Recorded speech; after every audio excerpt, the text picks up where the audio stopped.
आपने एक बहुत ही टची चीज को पकड़ा है और उसकी एक कुछ हिस्ट्री है।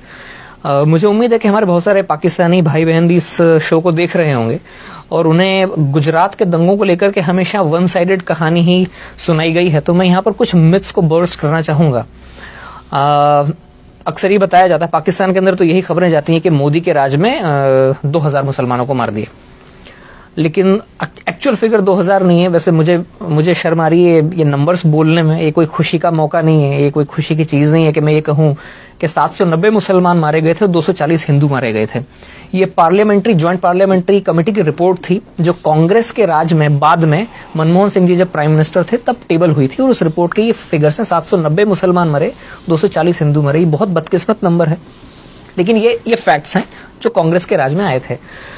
अब इमीडिएट रीजंस ये थे कि साहब एक ट्रेन थी जो अयोध्या, जो हिंदुओं का एक बड़ा, जैसे मुस्लिम भाई बहनों का जैसे मक्का या मदीना होता है, वैसे अयोध्या राम जी का जन्मस्थल माना जाता है। वहां से तीर्थयात्रियों की एक ट्रेन अयोध्या से लौटी थी। वो गुजरात के गोधरा स्टेशन के ऊपर थोड़ा सा आउटपोस्ट पे खड़ी हुई थी और उसमें जो यात्री थे, तीर्थयात्री थे, कुछ विश्व हिंदू परिषद के लोग थे, कुछ आरएसएस के काडर थे, जिनका अयोध्या में आना जाना लगा रहता है। अचानक, एंड आई से this with lot of डिसमे and lot of embarrassment, कि अचानक करीब 1000 मुसलमानों की भीड़ उस ट्रेन के उस डब्बे में पहुंचती है जहां पर इन लोगों के रिजर्वेशन थे।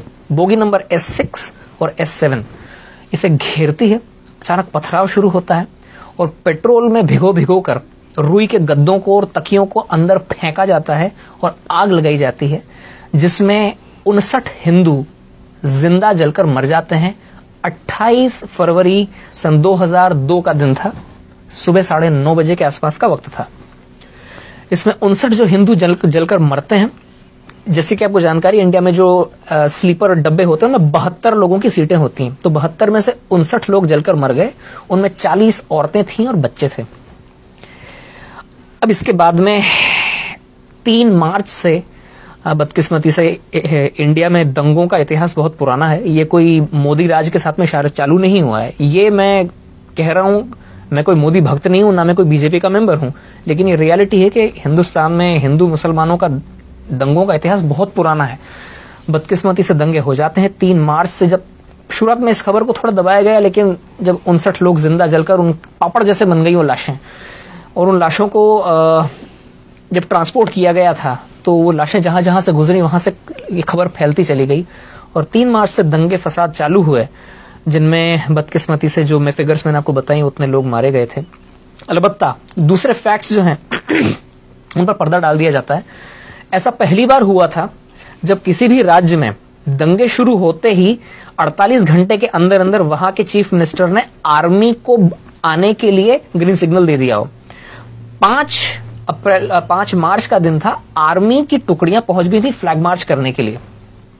दूसरी बात, ऐसा पहली बार हुआ इंडिया में कि पुलिस की गोलियों से 100 हिंदू दंगाई मारे गए थे। ये फैक्ट्स हैं, ये डॉक्यूमेंटेड फिगर्स हैं, मैं अपने मन से नहीं बता रहा हूं।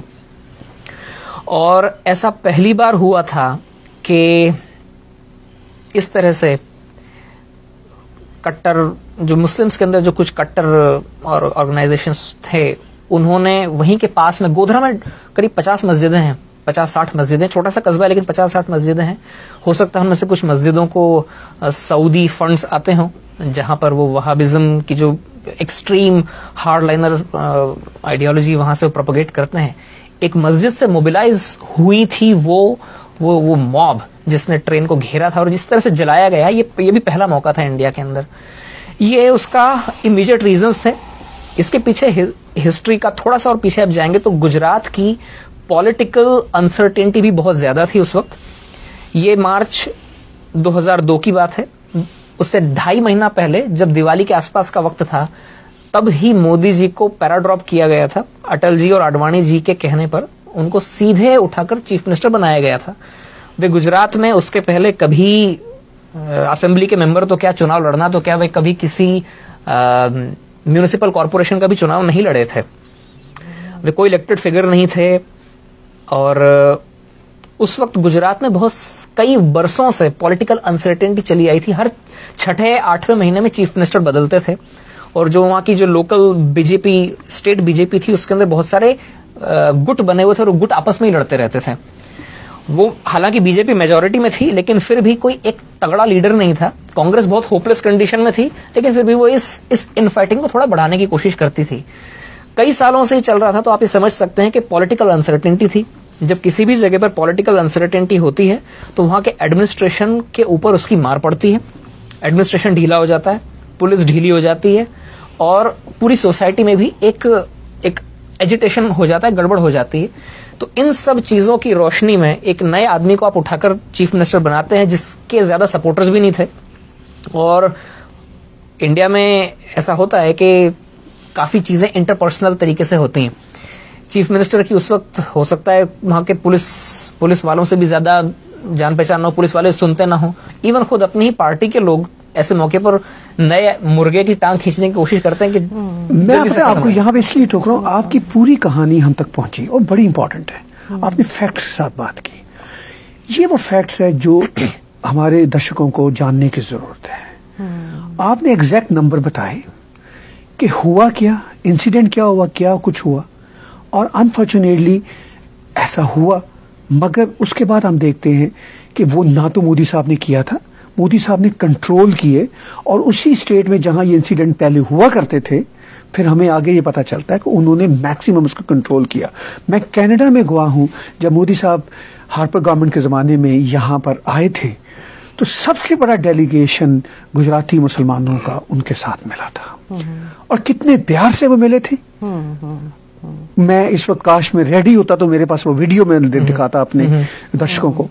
ये तो वो फैक्ट है। अब देखिए, एक चीज और जोड़ना चाहूंगा इसमें कि उन दंगों के बाद मोदी जी, ये फैक्ट है जी, एक के बाद में 3 इलेक्शन जीते हैं, 5-5 साल। बिल्कुल ऐसा है। अगर उन्होंने दंगे करवाए होते, जैसा कि लोग बोलते हैं, नहीं, वो तो एक सिस्टेमिक कैंपेन है ना उनके खिलाफ, डेमोनाइज करने की। तो गुजरात की जो पब्लिक है, इंडिया की सबसे ज्यादा एजुकेटेड पब्लिक में से मानी जाती है। वो इतनी बेवकूफ तो नहीं है कि किसी मास मर्डरर को एक के बाद में 3 इलेक्शन जिताएगी। और दूसरी बात यह है कि एक बार जब ये जम गए वहां पर, तो इतिहास साक्षी है, तारीख गवाह है कि उसके बाद में फिर गुजरात में कभी कोई दंगा नहीं हुआ जी। और ये बड़ी दिलचस्प बात है कि आज भी इस आदमी की तनकीद करने के लिए लोगों को कुछ और नहीं मिलता है तो 17 साल पीछे जाते हैं। राइट। मतलब 17 साल से ये आदमी लगातार या तो गुजरात का चीफ मिनिस्टर था या इंडिया का प्राइम मिनिस्टर था। इन 17 सालों के कालखंड में इस आदमी के खिलाफ बोलने के लिए किसी को कुछ नहीं मिल रहा है। मतलब तो वो ये जो 17 साल पीछे जाना पड़ता है लोगों को। अच्छा, ये बड़ी दिलचस्प बात है।